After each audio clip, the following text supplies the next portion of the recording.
continuamos con la primera parte del desarrollo de la práctica, en donde nos dice que debemos aplicar una metodología de selección y sintonización del PID como el trabajo proporcionado por el profesor Arce, pero tenemos que explicarlo. Tenemos que utilizar unos valores para el máximo sobrepulso de entre 10 y 20%, al igual que el tiempo establecido de entre 1 a 2.5 segundos, esto para hacer los cálculos. Después de esto, ya obteniendo los valores para el PID, debemos de meterlos a la planta que se muestra en Simulink proporcionada por el profe Arce. Entonces tenemos el sistema proporcionado por el profe Arce, que es este que se muestra aquí en pantalla, en donde pues vemos que hay un sistema con una retroalimentación dentro del sistema. Entonces tenemos que simplificar estas dos funciones para que se haga uno con esta retroalimentación, así tener solamente una retroalimentación y el PID con una función de transferencia. Entonces lo que hicimos fue multiplicar una función por la otra y después sacar su función de transferencia, ya que supongamos que este es G1 y este es G2, la función de transferencia sería G1 por G2 sobre 1 más G1 por G2 por H. Entonces ya sacamos la multiplicación de las funciones dándonos este valor, por lo tanto ya podemos sacar el diagrama de bloques. Nos quedaría de esta manera, ya una función de transferencia y una retroalimentación para ahora sí sacar la función de transferencia en general. Lo que tenemos pues que aquí, como les dije, ya está multiplicado G1 y G2, así lo podemos poner, y restablecer la retroalimentación, que sería 1 más G1 G2 por H1, que sería la ganancia de este, que es 0.773. Después de realizar las operaciones algebraicas obtuvimos esta función, que esta sería nuestra función de transferencia, esta que observamos aquí, la ecuación 1.4. Entonces, teniendo en cuenta, ya se replantea el sistema, la planta, y nos queda de la siguiente manera, ya con el proceso PID más dos ganancias que se encuentran ahí y con una retroalimentación. Entonces ahora sí podemos sacar la función de transferencia general para el sistema, por lo cual pues la ecuación del PID es la que se muestra, que lo hicimos en forma paralela, que cada una no depende de ninguna. Entonces se hizo PID, que es la función KP más KDS más KI sobre S, que multiplica a la función que obtuvimos anteriormente, más las dos ganancias que se encuentran ahí. Como son constantes, pues las multiplicamos y pues se supone que no hay ningún problema, se afectarían de igual manera por separado que juntas, sobre una retroalimentación que sería 1 por esos mismos, nomás que aquí agregamos la ganancia del transductor de 0.0085 para que nos quede una función general. Ya realizando las ecuaciones, las funciones algebraicas, resolviéndolas, pues nos da una función de transferencia de la siguiente manera.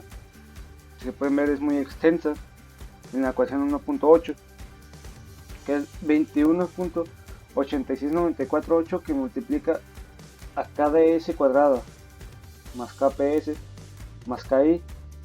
Se podría poner así simplificando o así como está en manera general, aquí como se muestra en pantalla, sobre el denominador de 0.1595 s cúbica más 2.7558 s cuadrada más 17.905 s, esto que suma a 18.217276, que al igual multiplica a KDS cuadrada más KPS más KI.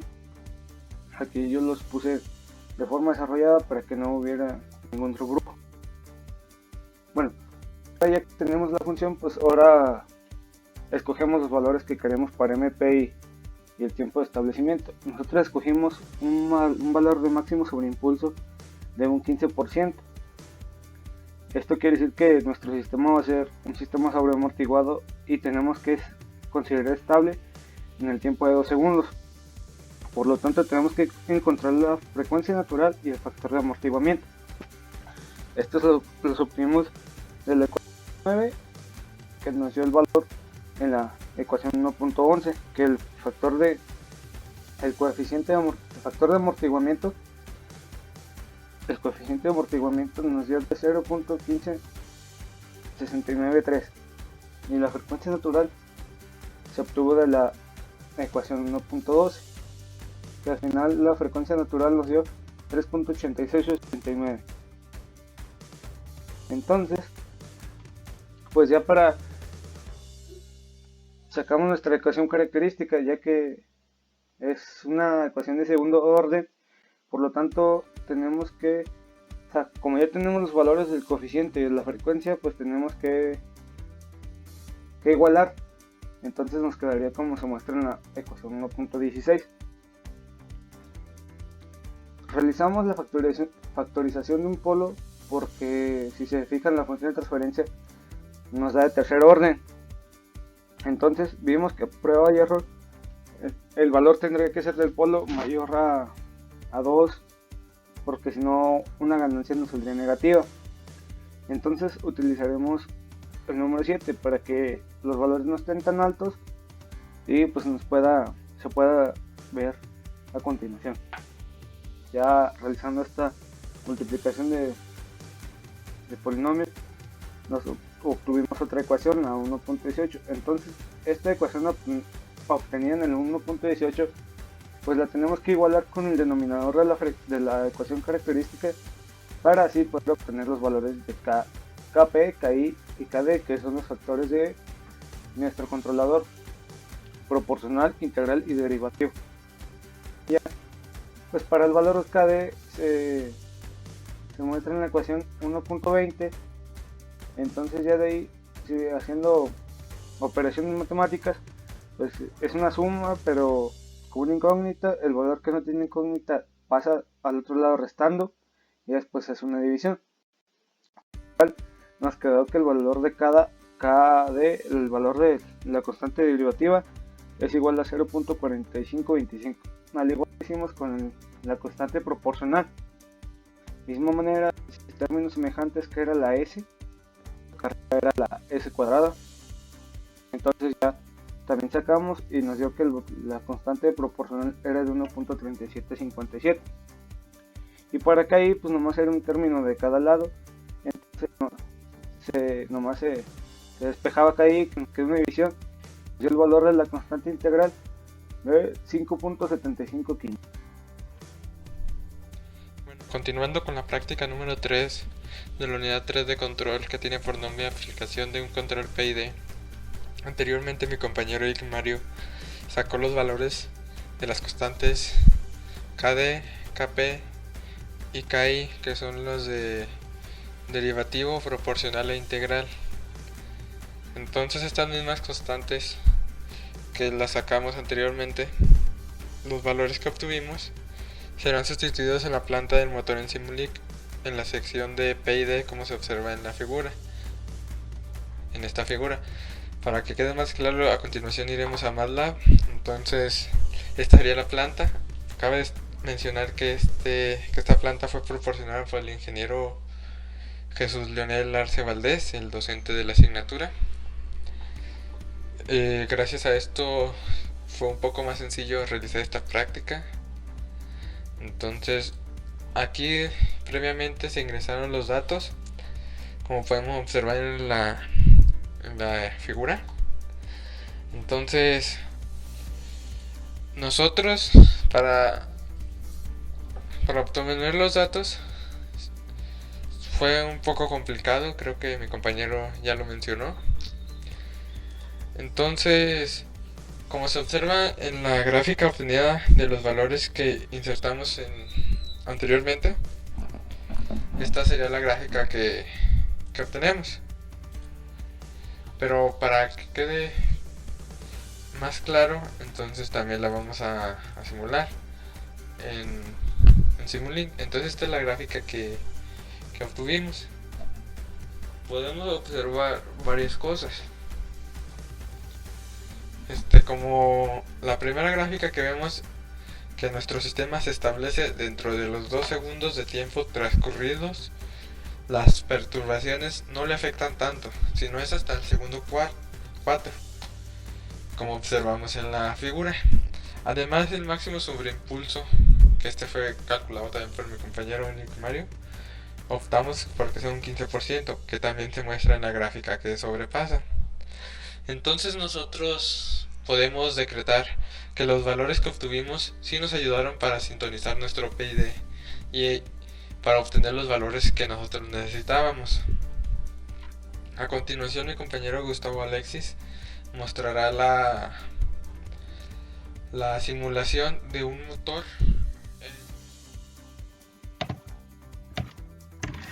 Bueno, después de haber calculado los valores de las constantes K,